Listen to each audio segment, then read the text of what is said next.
Good afternoon, everybody. This is Rich Peterson with Allen Interactions. Thank you for joining our Allen Interactions webinar Wednesday.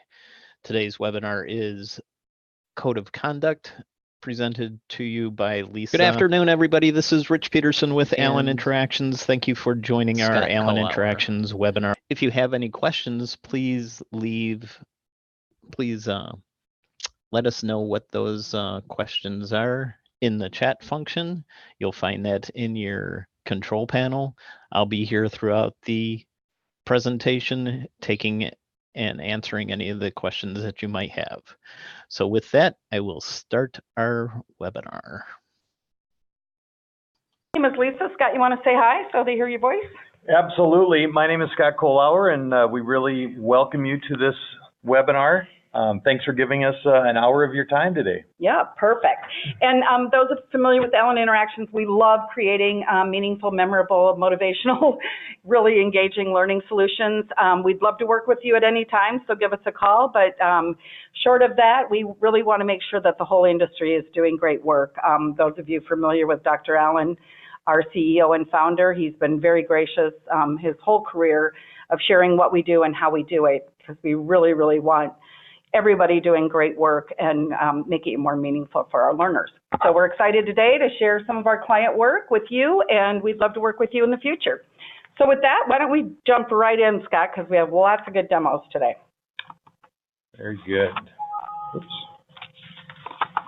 So what we're going to be doing today, just to give you a little preview, is showing a variety of designs, design philosophies, interactions that have been created all around the code of conduct and the compliance type of content. And so we're not going to be going deep into these, but we're going to be showing you snippets of things and how we've brought those to life and really make them meaningful and memorable for that learner.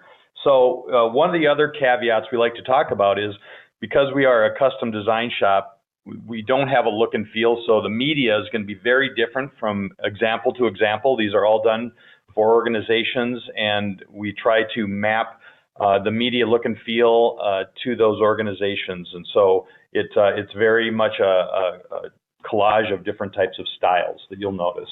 And Scott, to your point we're going to show about a dozen demos, but as we mentioned, we're going to, maybe 2 minutes a demo, and these are 20, 30-minute courses and a lot of micro-learning. So I have office hours. We'll post that at the end, but every Thursday from 2 to 4 Central Time, we're wide open. My colleagues and I, we can pull in a lot of people. So if you want to go deeper and learn anything more, we're happy to talk to you. Yep. And obviously, compliance training, code of conduct training has definitely got a bad rap over the years. You probably won't find many people that say, yeah, I took that training and it was really fun and interesting. And so, how do you make this more interesting? How do you make the content of the learning so it connects with the learners? And we'll show you a few of those ways that we've done that throughout these demos. This one was done for GoDaddy. Some of these are annual reoccurring training, so every year they need to go through and get some additional information on different types of compliance. We're going to jump into the code of conduct training area of this one, and we're going to go into the financial accountability and integrity section. So what we're going to be doing is giving learners the ability to understand situational and scenario-based ideas around the content. And so instead of just saying, always be aware of the financial integrity and do the best you can and, don't fudge numbers or whatever, we're giving them more situational experiences. So this is done in more of an episodic play of different frames to bring that scenario to life. And so here we have Felix. He's an analyst for GoDaddy, and he's going to be the main person in this story. He's chatting with one of his coworkers. They're both very slammed. He's got some reports due. So we want to try to connect with that learner on these scenarios are true. They happen. This is not just policy data out of a manual. You move forward through the different slides, and they're talking about getting this, the co-workers talking about getting a bonus, and we move forward, and we see Felix doing some work on some reports that he needs to get to his manager. So as we move through this, we see here's Felix back to work after lunch, and he comes back and there's a bunch of blank cells in his Excel spreadsheet or his spreadsheet. So what does he do? And this is where I think some of the dynamic fun components is, once you get that scenario, now we're actually going to ask you, how should Felix handle that situation? And we've done that through the sliding frame editor, where you can go up and down through the different options. One of the interesting things about this is, in a typical multiple choice question, you always see all the answers at the same time. And so you can read through and compare, and it can be a little bit easier. Since this one, each one is separate and you don't get a chance to compare, you actually have to go through and read those to select the next one. So it gets to that higher level of understanding. So here's one that says, okay, relax, it's no big deal, I can fill them in from memory. This one says, Mira's not gonna be happy, but I should probably let her know. And this one says, well, I'll just move some numbers around, I doubt there'll be a problem. So based on what you choose, let's just select this action. Actually, I'm gonna select the one from memory, because I like that. And now you're going to see how that plays out. So this is the feedback for that interaction, right? He says, okay, I'll pull some data from last week's numbers and report them. Should be pretty close. And you see he's in talking to his manager, and she says, this is great. I'm going to be using these to calculate all the bonuses for next week, so they really need to be accurate, right? Whoopsie. Whoopsie. So we can get some feedback. We see how it plays out through this scenario. We get some feedback that talks about why this is not the appropriate thing to do, and it lets us go back and try another option. So just a way to really bring this to life, make it more interesting, fun, not just boring text on the screen and policy information. And with that, Rich, let's go to the next poll. What percentage of learners do you think feel that compliance or code of conduct is painful? And there's probably a lot of other words we could use, but we chose painful. So Rich, if you want to launch that poll, do you think it's 5%, 10%, 25%, 70%, or 100%? We'll give you a minute on that poll while Scott tees up the next one. So lots of cool work on GoDaddy. We got a lot of questions on the tools and the media. Great questions. So the poll is open. Please give us your percentage. Rich, do we have some results?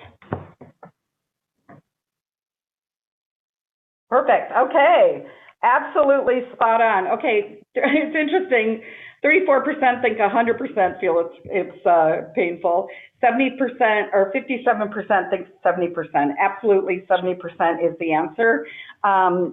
We pulled up a lot of case studies recently. It's between 60 and 70% of people think it's just painful. So clearly, as learning professionals, we want to change that. And Scott, let's look at the next demo to see how we can do that. All right. So this one highlights storytelling, and again, one of the things we found is really bringing realistic situations, that context of how these compliance components play out in the everyday life of a learner is very important. This is for Mastercard, and again, this is annual compliance training. You're going to see that it goes through a number of different, these high-level concepts, understanding physical security at the check-in station for tailgating, phishing, malware, workstation, data security. So a number of different things. We start out this example with a little video.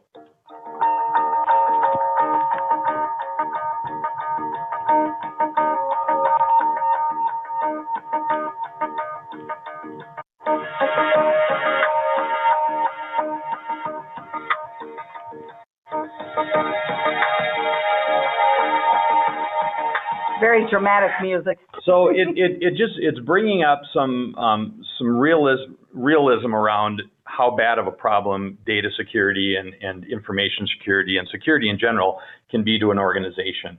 And so it kind of just sets the stage for the learners to understand and pay attention. Once they've gone through that introduction, we'll jump into tailgating, and this is this design was created around the day in the life of some employees. And so we start out tailgating in the morning, and we kind of move throughout the day as we introduce these compliance and data security situations. And if you're not familiar with tailgating, we don't mean as in a football game. There is a lot to do today, and you are ready to get started. As you swipe your badge to access the office, your longtime coworker, Thomas, rushes up with a pleading look on his face. Hey, can you let me in? I forgot my badge at home and I'm really in a hurry. I'm late for a meeting. All right, I'm going to turn the audio off here for a second. But so each one of these concepts is introduced. There are different types of interactions. This one's should you let them in, shouldn't you let them in? It's a pretty simple concept. You have 50-50 chance of getting it right or wrong. But it lays out that, hey, this happens, right? Somebody says, hey, let me in, and, you know, should you do it or shouldn't you? And why is that important? And so, you know, either one, if you choose, there's really no right or wrong. We're going to tell you if you let them in that it's wrong, but we're going to give you the same historical background of why this is important based on whatever you choose. So I'm going to say no. Secure it, star. Letting someone in seems like a nice thing to do, but you are right to refuse. This is called tailgating, and it's a physical security access violation. Security is accountable for all. So if we were to move down to the next one, phishing and malware. On the office and to stop for a double macchiato. You settle into your workstation and log in to check your email. This one looks odd. You weren't expecting a package. And now you have to go in and start to analyze the email for different phishing security issues that you might see. So again, you know, the whole concept of a storyline, bringing these situations and scenarios to life so it's a little more interesting for that learner and they can see, hey, yeah, this does happen to me, and you connect with that content. Very important for these types of training initiatives. Did you have another Mastercard one you wanted to share? Actually, we're going to jump to Bloomberg. Perfect. And this is for data security within the office in different locations with the office. How do you keep information secure at your desk? We started out this training with just some breaking news articles. So the learners have to select these and just read through, again, setting that context of this stuff happens daily. There are always reports of people breaking into secure servers, gaining access to information that they shouldn't.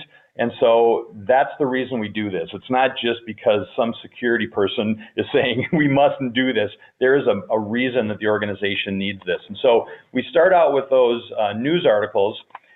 We go into a menu here, and each floor has some different security situations you're going to need to deal with. So let's go to floor 2 here and see what we've got. So a very creative menuing system. It doesn't have to be a boring everything on the menu on the left-hand side of the page by any stretch. Yeah, so here we're at floor 2. We're going to go into that floor. And this has got some gaming elements into it, so you have to secure the floor based on how well you identify security risks within this environment. Here we have a desk environment. If you can go through and see, now we're in the conference room environment. Here's the copier room environment. So each one of these has different security risks that you're going to need to investigate. And you can actually click on one of the, or roll your mouse over different things. So here's an official document, contains sensitive information, okay? So should I flag that, yes or no? Okay, so that's left unsecured. So I'm gonna grab the flag and just drop it on top of the official document. And it says, okay, why do you think this is a security risk? So one of the things that we like to do with this training, again, is not just give them that first blush, you know, can I click on it, can I find it, but why do you think this is an issue? So here we have some different options that they can select. Sensitive information should not be documented in hard copy. That's probably not the case. Documentation of any kind should never be left on one's desk. The sensitive information could be viewed or stolen by another individual. So we select that, get some feedback, and then we ask a secondary question to that, which is, how do you resolve this? How do you make sure that this is not a security risk? And so each one of these situations has that three-part component to allow them to properly understand why and how do you resolve it. Keep everything locked, and we go back and we try to find other security risks within this situation. So again, what we're trying to do is contextually understand and see how this applies to that learner in their day-to-day operation of their job. So lots of really cool things in the Bloomberg one. One, just the whole menuing system is very cool. The relevancy of the different, you get to scan and go to different, you know, often you have to create a training and it's like, hey, I work in the warehouse, I don't work in the office. This gives different scenarios, so that helps make it relevant. Very rich on that. Yep, and they're contextually based around each individual organization. So it's not just general information. Sometimes it can be, but other times it's specific situations and scenarios, which I think, again, leads to that connection with the material for that learner. Yep. So, Rich, let's launch two polls back to back here. The first one, you know, what are some of the main reasons you think learners hate compliance training? Why do you think it fails? Do you think it's boring, it's predictable, it has nothing to do with their job, it's usually done by talking heads or lecture, or that it's just nothing new? So let us know your thoughts on that. While you're doing that, I'm gonna tee up an article at the end. I'll leave you the title of it, but there's a fabulous article that was in Harvard Business Review last April on why compliance programs fail and how to fix them. And we had a whole host of fun facts we were going to include in that today, but in the interest of time, I'll probably put those in our follow-up email. But really good reasons as to why our compliance training is failing. Number one, boring, 50% no boring, absolutely. On that note, Rich, please tee up the next poll of what do you feel are key elements of creative compliance. To the boring note, for those of us who are familiar with Allen Interactions, our mantra is no boring e-learning. So we definitely know that boring compliance training can definitely make it fail. So what do you feel are some key elements of creating compliance training? And you can keep those going on the questions window while Scott continues. All right. This next example was done for Autodesk. And if you're from there, a software company, they've got lots of young employees. They wanted to actually, you know, take this very seriously, in that they wanted to make it fun and interesting and memorable. And so what you're going to see here is that they have allowed that learner to choose their role within the organization, and the training is going to be actually tweaked to individual situations for those different roles. So again, I think this goes to that making that connection. They understand it's for them. It's just not the general form of training. We'll go into engineering and support here, and there's three different components that they wanted to bring out: understanding password management, personal device security. They were having that is a central focus for the year, on making sure that their devices were secure, and data security. So when I go into this, the last one, data security, each one of these sections actually has an introduction video, and humor is a good way to make connection with that learner. And so these are humorous videos that are introductory in nature to that content.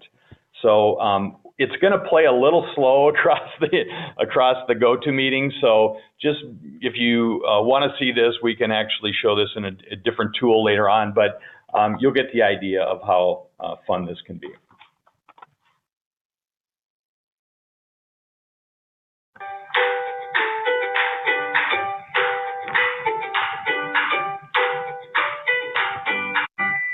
Team Blank is taking the lead on the 2018 launch of Over Armor's Engitech drone sneaker. Welcome to Project Sophie. Ooh, sounds intriguing. Do tell. Unfortunately, that's all the information I can give you right now, confidential. The project is restricted during kickoff. Hold up, Policy, can you say that restricted bit again? Are you snapping this? We have to build that hype. You can't share anything if it's restricted. Says who? Me. That is literally my whole job. Policy. I have to share confidential stuff, like our employee info. Okay, why? So they can call Stephanie in development and tell her she did an awesome job. Duh! The public deserves to see Over Armor's. So we've used these videos and we're introducing all the different components of data security, whether it's confidential, whether it's restricted, whether it's public knowledge for internal use, and then the overarching person who's running this meeting is policy. And so this is just, again, a fun way to make that connection that they always need to be thinking about. How do I categorize data and what are the different situations and how do I secure it? Once this video is completed, we're going to jump over and do some interactive components. Here's Policy, the person from our video, and she's talking about all these different things that happen, news announcements, different types of situations. And so we're going to jump into that interaction. We're going to introduce, again, more at a high level, restricted, confidential, internal use, and public, and how those might play out and what are the different levels of impact that it has to the organization. And then, again, we're going to go in and do some practice and some skill setting around different things. So here's an Autodesk employee directory. Okay, so is that a confidential? Is that restricted? Is that for internal use? Or is it public? And so the learner will drag over, and we got this one right, so we got 1 of 8 right. Employee social security numbers. Okay, I'm thinking, well, if I said public, obviously no, this is restricted data, and we're going to have to go through after we're done and reclassify these for the different. Okay, so here I thought something was restricted and it was actually confidential. So what this is doing is giving that learner the breadth and depth of understanding of different types of documents and how to think about them and how to apply these different security levels to those internal data sets that they might come across every day. And again, these would change based on the different learner type, whether they were in marketing and sales, whether they were engineering, whether they were management. Some might be the same, but others would come up in this list to more mimic their particular situation within their organization. Yeah, so you can simply create, like, the back end might be 80% the same. You can create it where the visuals swap out, so it's relevant more. This is obviously like a meeting room, boardroom, and then also just kind of change out some of the words on the scenarios. So very relevant. As you can see, since that was, you know, the client, the media is more hipper, cooler. It's definitely designed to their young demographic and kind of that audience. So very fun. Scott, you can go on to the next one. While you're teeing that up, a lot of you put in great ideas as to what makes for engaging in creative compliance. You know, that it's relevant, that the media is great. I think you saw in some of these, the writing can really be compelling, either the super dramatic of some of the early examples, or the kind of pithy, more humor, fun writing in some of the others where it's applicable to that company. All right. So again, we're going to be showing you these small snippets, just again, how to handle different types of content in a fun and interesting and more a different way to connect with that learner. So this was done for Oppenheimer funds, some annual recurrent training that they need to go through. We're going to jump into the gifts and entertainment section. It's always an interesting one in organizations. You know, what are the policies around what you can or cannot take? And in Oppenheimer's case, because they're financial, they not only need to say yes or no to something, but they need to be able to document it and understanding how to document those particular situations. So Again, what we'll do is bring them into some different scenarios. You can always click this resources button.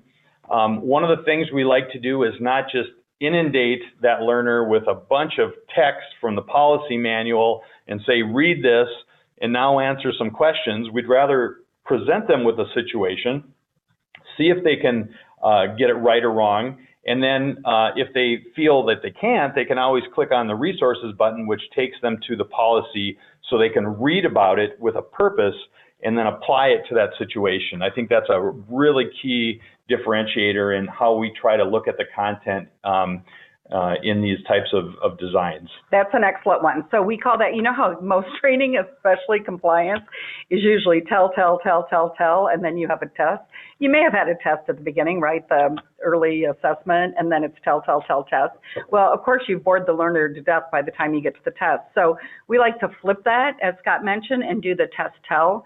So we're going to put them in the scenario. If they fail a little bit, we're not going to get them frustrated, but we just want them to play enough and try it out rather than just telling them.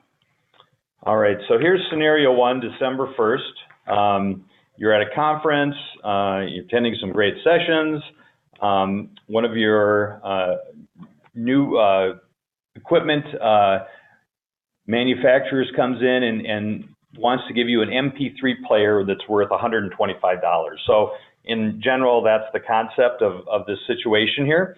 And so we've got 3 different options. We can say, I think I can accept that, I need to reject it, or I need to seek some guidance. And so I think that last one is really an important instructional design, or can be in these situations where if they don't know, right, they're just going to guess. But if they seek guidance, they might click on that, and we want them to click on that because that's going to give them some additional information. So we're talking about gifts and policy limits and where to go to find it in the resources button. So once you get that, we still have to say whether we accept or reject it. I'm going to say reject it, and we get some feedback. That's a great job. $100 per year gift limit applies, so this cannot be accepted. So instead of just saying yes or no, we again reiterate that policy on it's $100 per year gifts. And so let's hit continue. We go to scenario 2 out of 7. Here you're back in the office, and a sales rep from the Cranapple Computer offers to take you to lunch. And they suggest you go to a restaurant close by, and it's $20 per person. So now again, we have to decide, accept, reject. I'm going to accept it, and we get some feedback that says that's right, you can accept it. Now do you need to report it or not? And so there's different types of reporting. So these multi-leveled questions really get at their understanding of what they need to do and how they need to apply it on their job. So I'm going to say, yep, I need to report this, and now it gives me some options. I can drag some money over to this gift log, or I can take the pen and circle a date. And so anything under $20, I actually have to log, well, let's see here.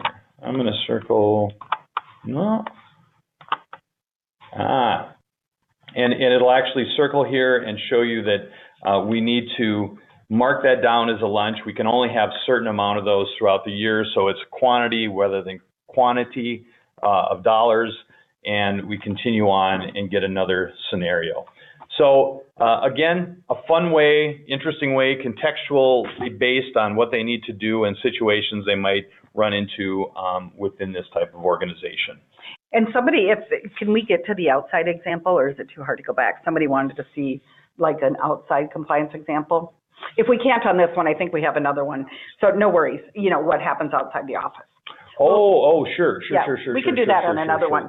So as Scott's teeing up the next one, something to mention, a lot's going on the web chat, on the back channel, which we love, keep that going. Regarding tool, you can go ahead and tee up the next one. Regarding tools, et cetera. And conversions is a really big deal right now. If you're not aware, a lot of our original work was built in Flash. I'm sure yours was too. There's billions and billions of dollars of assets out there in training that was built in Flash. We're doing a lot of conversion work now of converting it into either Storyline, HTML5, Articulate, whatever it might be, Captivate. So a lot of you are asking about the tools. Any of our more recent work is definitely being converted to either Storyline or HTML5, but a lot was done earlier in Flash and other tools. All right. This next example is one that grounds us in understanding different kinds of how we treat other people, in respect, understanding biases within an organization. And it's not only understanding and knowing your biases, but just how does that play out in everyday interactions with people. And so what we built here was this introduction on how do you make decisions. We're going to run through some situations where you're going to be given a question, who tends to be recognized for great ideas in meetings. Instead of knowing about these people, you're just going to do it by their appearance. And you only get 3 seconds to make the call. So this is, I'm just going to go back and forth between the two very quickly to show you, but helping people understand who is more likely to exceed expectations on performance reviews. I'm going to start that. And in each one of these questions is a thought-provoking question around how you might anticipate and quickly make a judgment on something. And so I'm just going to go back and forth again through these different things very quickly. I think it's trying to help you get to your unconscious bias. Unconscious bias, right? yes. How you make kind of split-second decisions. We've noticed a huge trend in a lot of the compliance training we're creating. You know, there used to be a sexual harassment module or maybe a whole separate course. We're seeing a lot more on respectful workplace. We're seeing a lot on cultural competency, especially with our larger global clients. So it's really become a hot topic, generally under the bucket of respectful workplace. So once we go through a number of these little mini interactions to just gather some information about that learner. And remember, nobody sees this except for you, right? Except for that learner. So it's not being recorded or anything like that. Good reflective moment to go, oh my gosh. We get some additional information about what are some common biases that the learners would need to go through and read about through this discovery option. And then we're going to take them and take a look at how they might have categorized these people based on those questions. So here's some of the model employee characteristics. Here's some of the struggling employee characteristics. Are you seeing anything? Is there anything in there that might lend some understanding? We're going to show the labels and how you labeled those people based on just that quick 3-second view. But it doesn't stop there. One of the things we want to do is understand how does that manifest itself, that unconscious bias, throughout the day. So we take a look at some components around hiring, around day-to-day activities, and then we actually take them into a situation and says, okay, what does this bias look like? So here we have a scenario where an interviewing manager selects a candidate because she feels a connection with that candidate. During the interview, the manager learned that they both have moved from small cities in the Midwest towns to pursue careers in the big city. So some background, and then we're going to get a question that again is not a yes or it's not a right or wrong answer. It's more of a, you know, what do you think about this situation? You know, I'm not sure. You think some biases were have played out in this role? Yes, there definitely has been because they're both white. Yes, the interviewing manager and candidate were both women. So you pick whatever you feel is the most relevant to you and say, well, I'm not sure. And we're going to get some information, some feedback that says that's not a problem. As we progress through this activity, you're going to learn more about these biases. And then we go and dig a little bit deeper in to understand some of the reasoning around the biases that you might have. There's something called an affinity bias that they're going to be teaching you throughout this interaction. So again, scenario, situational, really getting sometimes into a deeper learning mode like this, sometimes keeping it high and giving more breadth and depth of situations that they might encounter. Perfect. With that note, Scott, why don't we hop out to Ccas? Those of you who are familiar with Alan and our design philosophy, we do a lot of the training courses, e-learning certification for ATD and others. We teach this around the globe. And one of our base underlying design philosophies is what we call CCAF. So it's context, challenge, activity, and feedback. So as you can imagine, all the things you've seen today, put it in a very meaningful context, right? We're not putting them in a scenario that they have to connect or that they immediately turn off because they think it's not relevant to them. We give them a challenge. These are adult learners, right? The major point of an adult learning theory is we want to solve problems. Give us a challenge. We want to solve problems. That's what we like. Give us activities to keep us interested. Note to self, clicking the next button is not an activity. So give them things to do so that you can keep their brain engaged. And then feedback, as Scott has pointed out many times. It's not yes, no, right or wrong. I mean, that's one level of feedback, but we do multi-levels of feedback. We also do immediate if it's catastrophic, or we do delayed because that's more real life. So feedback is incredibly rich. So really, as you're looking at the next couple demos, keep this lens in mind: context, challenge, activity, and feedback. We have a lot of great white papers written by Ethan Edwards, our Chief Knowledge Officer, on this, so happy to share it. All right, Scott, that was our little mini CCAF break. Absolutely. And one of the interesting things about this model is it can be used in a couple different ways. It can be used for design, right? So as you're designing it, am I putting the learner into context so it has meaning to them? Am I challenging them to think and act and make decisions and make multi-level decisions? But you can also use it as a tool for reflecting on current learning.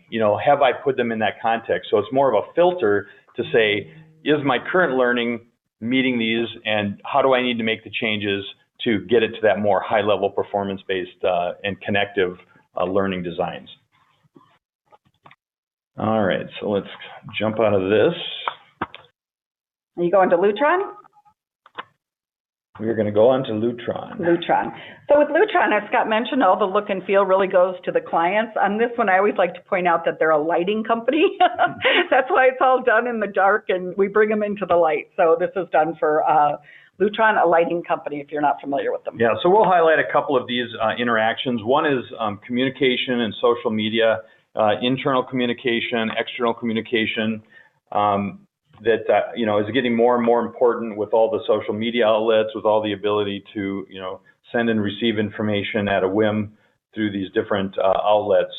So here's just a baseline introduction to communication and what we're trying to get at, and then we're going to move right into an email. So contextually, right?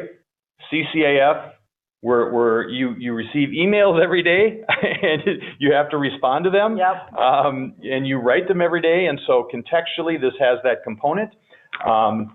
We're going to be asked right out of the gate as we read this. So I received a call from a customer who had a catastrophic failure on an old Skylark dimmer in their house. It almost started a fire and seems like there was a product error. Okay. A little dramatic. A little dramatic. I requested that the customer send the dimmer to me and assured him we would send him a new dimmer and pay for any damages. So based on reading that, we're going to ask you to be the editor. Do you think we should edit that, or do you think we should send it? Okay. So it's just that first level thought, and we're not going to let them get away with this 50-50 guess. If they say send, we're going to say, no, there's actually some issues. You need to think about it and actually read it, because we're not going to let you just get it wrong and then move on. But the right answer is yes, we need to edit this. And we get some feedback that said there are some problem phrases in this email that need to be addressed. Let's find those and correct them. Okay, so here's the second part of that activity. One is reading it, deciding to send it. The second part of the activity and the challenge is to actually go in and find those areas that might be misleading or misconstrued and see if you can identify those. So what the learner now does is read through the email and decides to click on different areas. So here they're talking about it was a catastrophic failure. Okay, so I think that might be a little over dramatized in this situation. I click on it, highlights it, And now it asks me, okay, what do you think the issue is? Even though you clicked on that, you just might have been clicking around that email and never really knowing why you got it right. And most learnings would just stop and say, yep, that's one, change it and move on. We said, can you discern what type of issue this is? Is it a legal issue? So as I move my slider down to these, is it an exaggeration? It'll describe that characteristic for that learner. Is it something binding that is going to bind Lutron to the situation? Or, you know, on second thought, I actually think this is okay. So here the learner gets to pick between these. I think we talked a little bit about this being an exaggeration, and we're going to see, and it's right, this overstates or sensationalizes the nature of this situation. So we're going to continue on, and at any time we can send it, or we can continue looking for errors within that communication. So again, we just wanted to bring this out and show you an activity that demonstrates the CCAF components and how you can make it fun and interesting and really active for that learner, as opposed to just presenting information that's boring and not contextual. And a very approachable, you know, media level, right? It's a picture of an email. We can replicate that. So. Yep. Another example that they're dealing with, and we've heard a lot of from different organizations, is conflict of interest. And so conflict of interest can be a very gray area. There's a lot of maybes, and there's a lot of, you know, depends. Definitely, and depends. And so we provide the learner with a situation here. Is this a conflict of interest? Is the challenge? You read through it. So this employee at Lutron is planning a big meeting, and they need to arrange a caterer. Their caterer was booked that they usually use, but hey, it just so happens their brother's a caterer.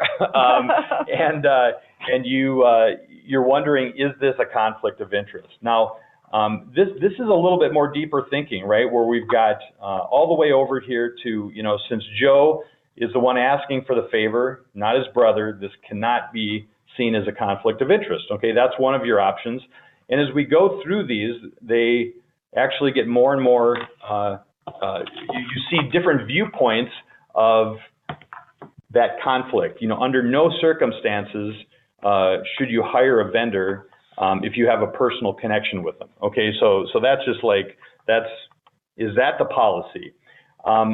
We're gonna say, well, this could be. Well, depends on the situation. And if you get it right, if you select the right category, you then again have to do a secondary question that says, is this something I need to disclose or not disclose? Again, getting at that second level. So we're going to disclose this, and we come back, and you can then see what happened, how that played out.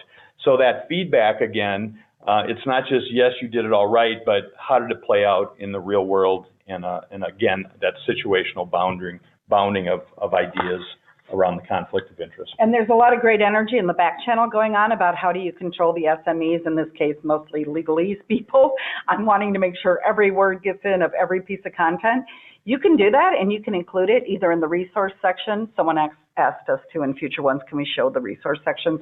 But also the feedback, as Scott mentioned. So very much like you do in Google, right? If you want to go out and you're seeking something, you're open to getting all that information.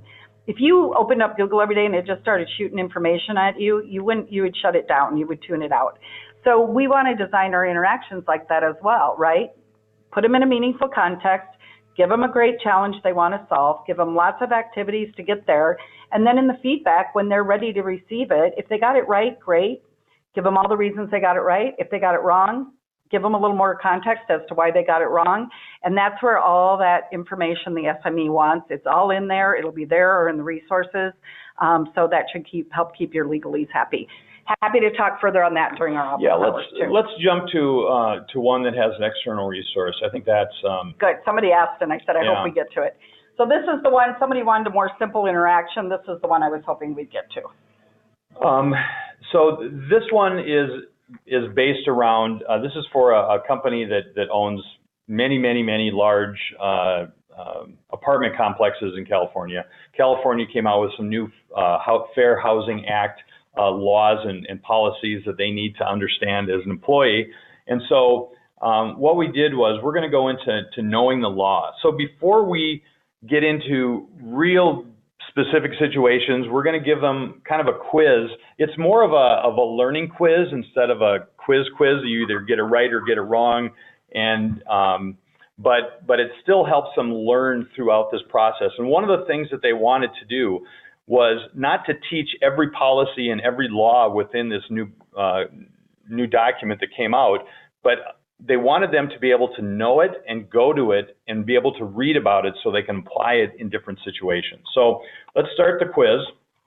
True or false, we require a resident to restore the unit to its original condition upon moving out when a modification is made. Okay, so here's a question.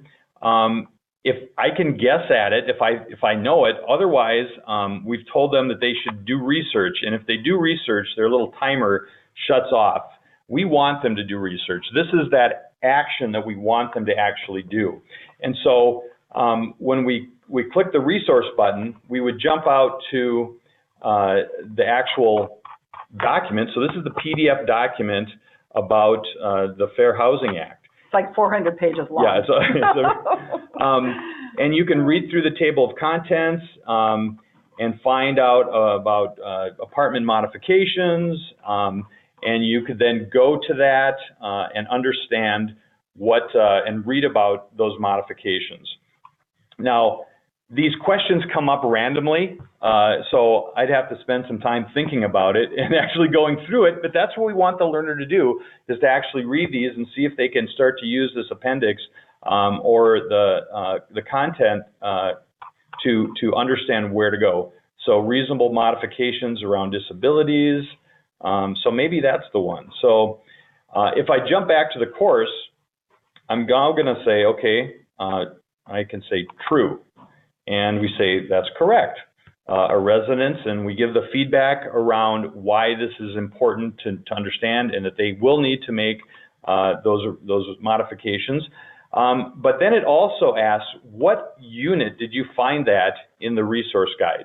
So we want them to understand that secondary level. Where did they find that? Was under the changes to the unit, under modification section, under reasonable modifications for disabilities, and nope, I got that one wrong, and I can retry.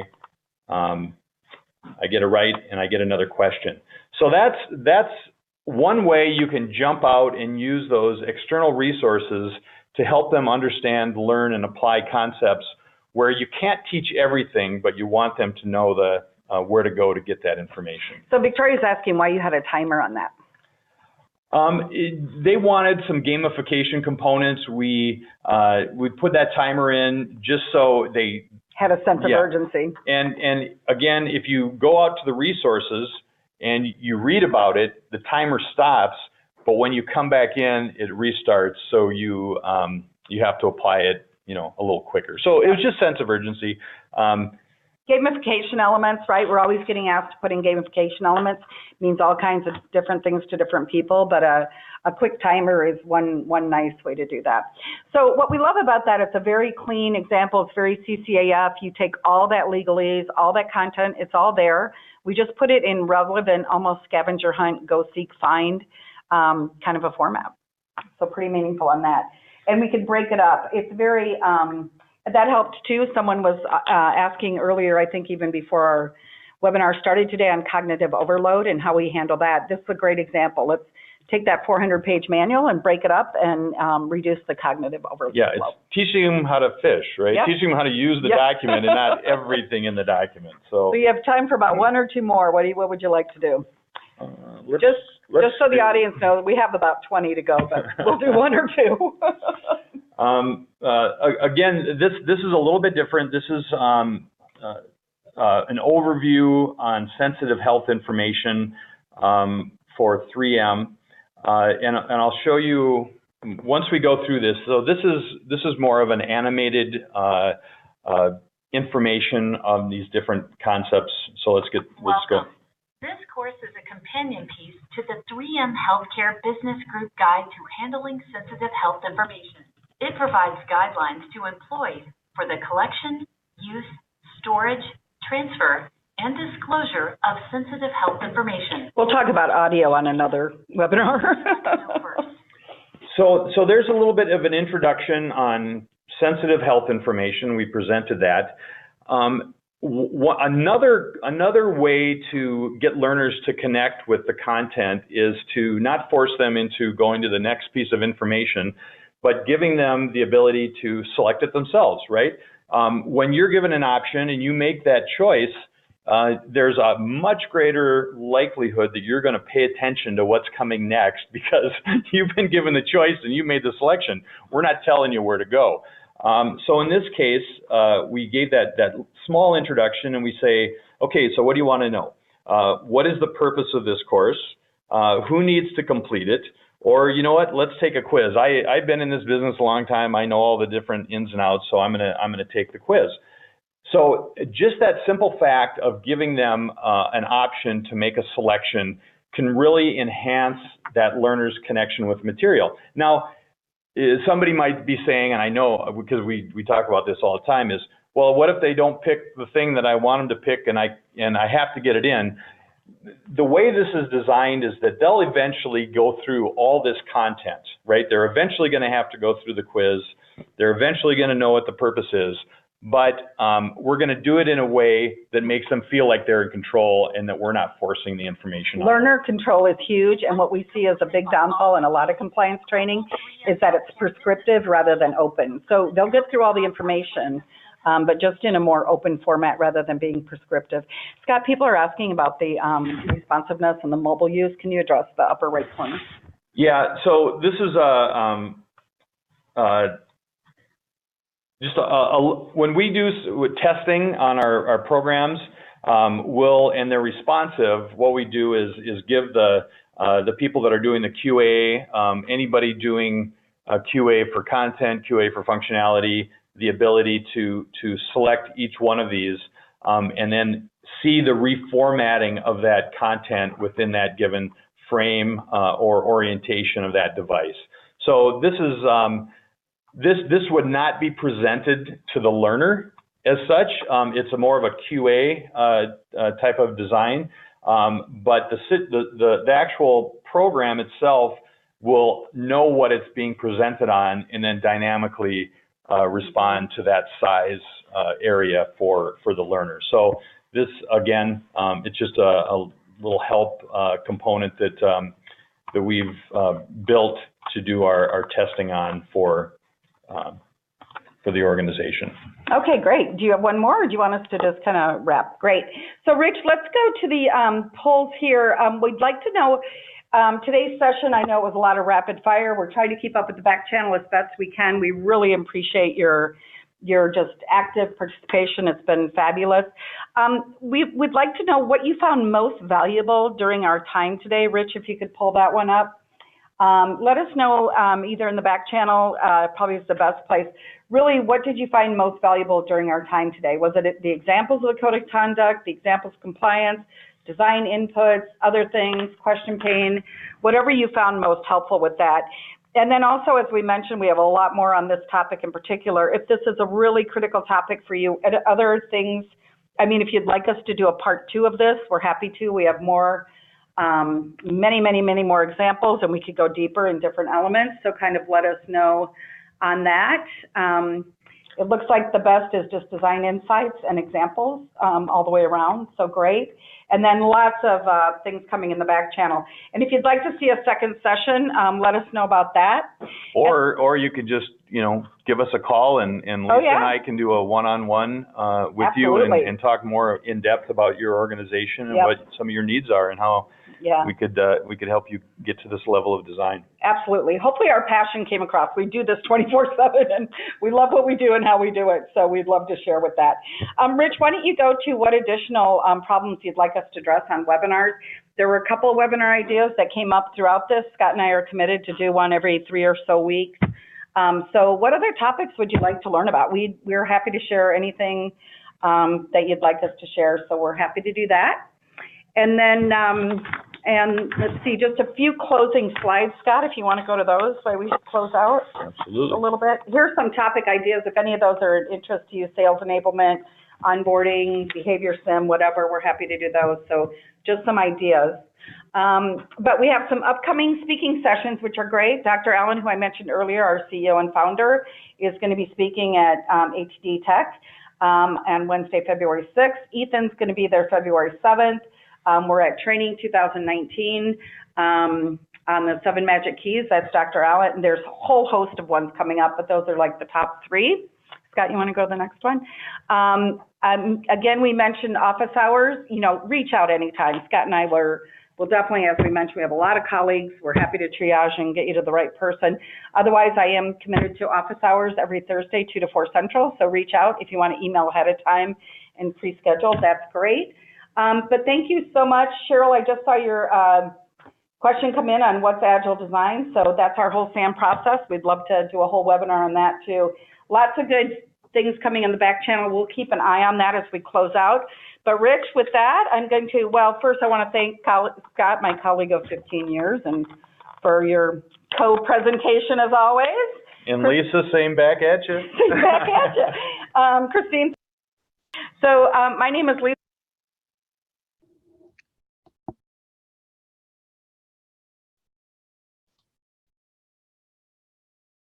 Thank you, everybody, for joining us today on our Code of Conduct webinar. Again, if you want to reach out to me, I'm actually on our website pretty much all the time. You can chat with me there or give me a call at 800-799-6280.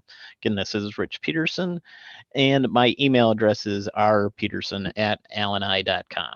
I hope you enjoyed this rebroadcast of our webinar on Code of Conduct, and it will be here as well as other webinars on YouTube and on our website.